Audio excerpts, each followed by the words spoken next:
Billie Jean, the last Targaryen. Welcome to the Black Dread. We have some exciting news going on today.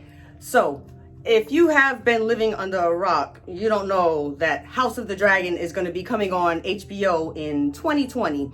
And, with the quarantine and everything that's been going on over the while, the last year or so, production has been kind of iffy. But over the last few days, we have gotten not just rumors, but we have gotten actual confirmed information from HBO about casting for House of the Dragon. So it is real, it is happening. I'm excited. Let's talk about it. But first, I'm gonna look right at you. The Black Dread is going to talk to you real quick about something. I just heard that some of the people who have been cast in House of the Dragon have had to shut down their Instagram pages and their Twitter pages, whatever that is. They had to shut these things down because people have been bullying them and being mean. And I'm just going to say here at the Black Dread, you do not harass the actors. If you don't like the character that they play or something, that's fine, but don't harass the actors. Like me, I hate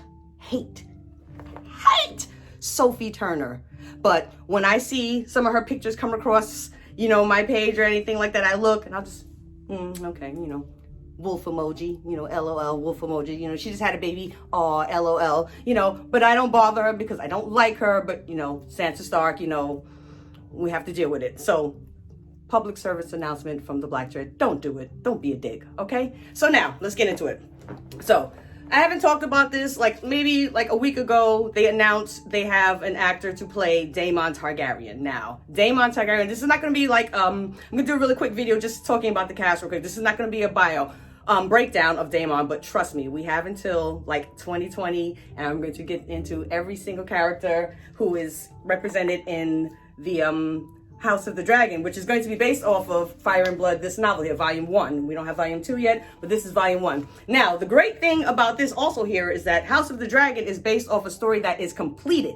So, whereas the Game of Thrones story was based on A Song of Ice and Fire, and there's still 2 books that haven't been written yet, we have House of the Dragon is a completed story. So we know how it begins, we know how it ends, we know everything that happens, so there's going to be no confusion. They're just going to be able to play it right on out straight from the book, and it's going to be amazing. Now, they've cast 4 people so far, the 4 main characters.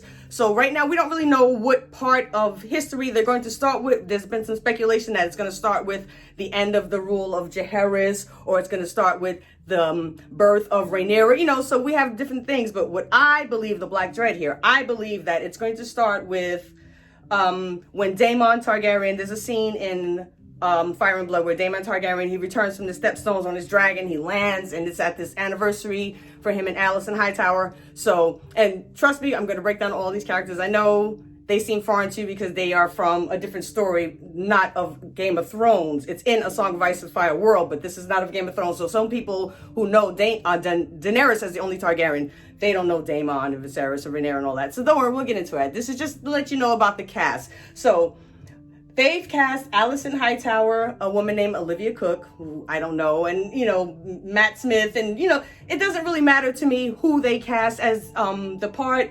What I'm looking for, and the reason why I didn't jump on Matt Smith, when they cast him to play Daemon, the reason why I didn't jump on it is because I just looked. And here's the things I'm looking for. I looked at him, I saw him, I said, okay, he looks like he can, once you put the wig and everything on him, he can be Daemon Targaryen. But he won an Emmy. I said, okay, acting chops. Boom. That's all I needed. I didn't, well, maybe he's not suited for role. I'm hearing all this stuff. Oh, he played this person. I don't care, because when I first saw, I was reading A Song of Ice and Fire, so I looked at, I'm reading the character Nurse. So I said, who plays her in Game of Thrones? I look up and I see this person named Emilia Clarke. So I'm like, okay, let me just try to see what they think Daenerys Targaryen looks like. I go and I see a picture of Emilia Clarke, and I'm just like,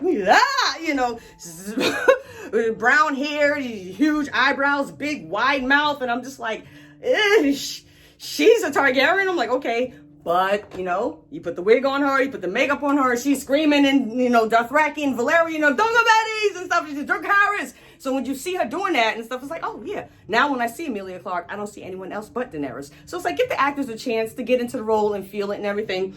what I look for is the attention to detail, and that whether or not they are going to follow the story, or we're going to get another season 8, situation here where they just take the story and mess it up. And that's why I'm glad the story is written, so they have no excuse not to follow it point by point. So when they cast Alicent Hightower and the woman who plays Rhaenyra, what I look for is, are they going to fit the role that they are in the book? And I think they are, because the woman, that is may sound mean or anything, but I didn't do it, they did it.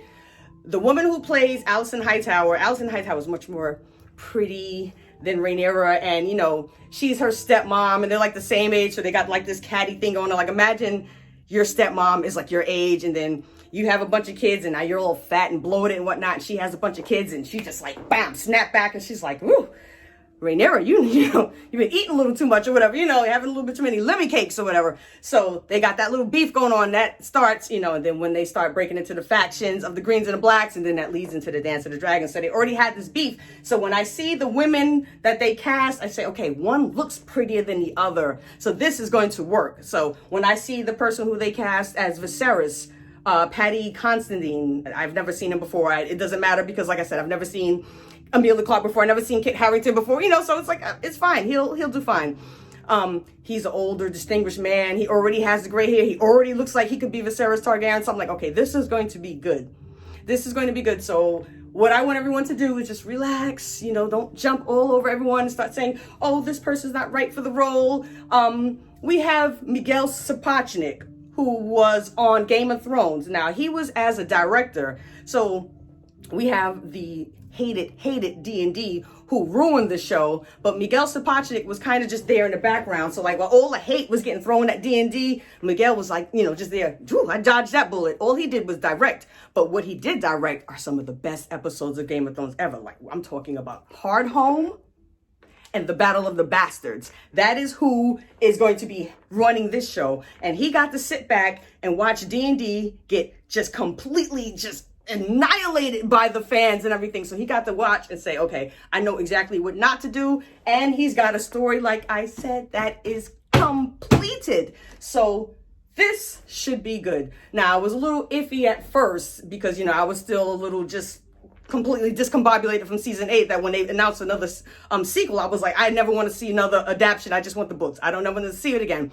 But now that I see that they seem to be learning from their mistakes, this could be good. So what I want everyone to do is, same thing I did, is wait. Like, when they announce rumors and you hear things, wait till you hear it officially from HBO or something like that, that it's confirmed before you go jumping on that, because that's how, start this whole internet storm and everyone's going crazy, and we're not those type of fans, like, we don't bully the people, we don't jump on the actors, and we don't just spread the rumors. We can do conspiracies, and it's fun to talk and make gossip and say, I heard Rhaegar said this and so-and-so said that. That's fun. But, let's keep it classy. All right, bitches? No.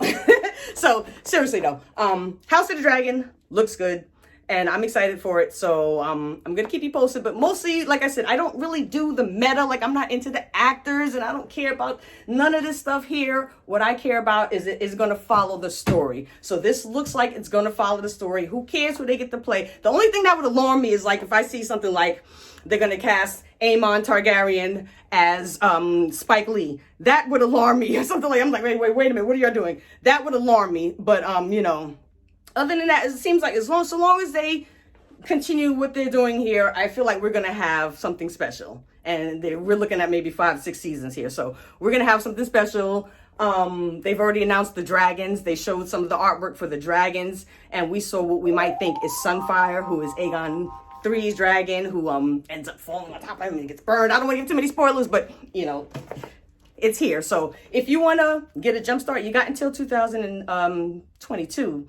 Until it comes out. So if you want to get a jump start, I suggest you start with this here. You can skip the whole Song of Ice and Fire series for now if you want to just go dive right into a House of the Dragon. You read Fire and Blood. Now, also, if you just want the cliff notes, then you have the World of Ice and Fire. This gives you, is much thinner, and they have just a chapter just based straight on the Targaryen dynasty, and they do go into the Dance of the Dragon. In fact, the the history and lore DVDs that come with the Blu-ray, the history lore, chapter 5, when they do Dance of the Dragon, all of the artwork and actually some of the text comes directly from the Maesters in here in this World of Ice and Fire. World of Ice and Fire. Okay? So these are Cliff Notes here if you want this here. Otherwise, you just follow me and I'll just tell you what you need to know, because like I said, I will be breaking down all of the main characters. We will go over the Dance of the Dragons. We will talk about everything. Okay? So I am going to leave you with, as always, the words of House Targaryen. Fire and blood.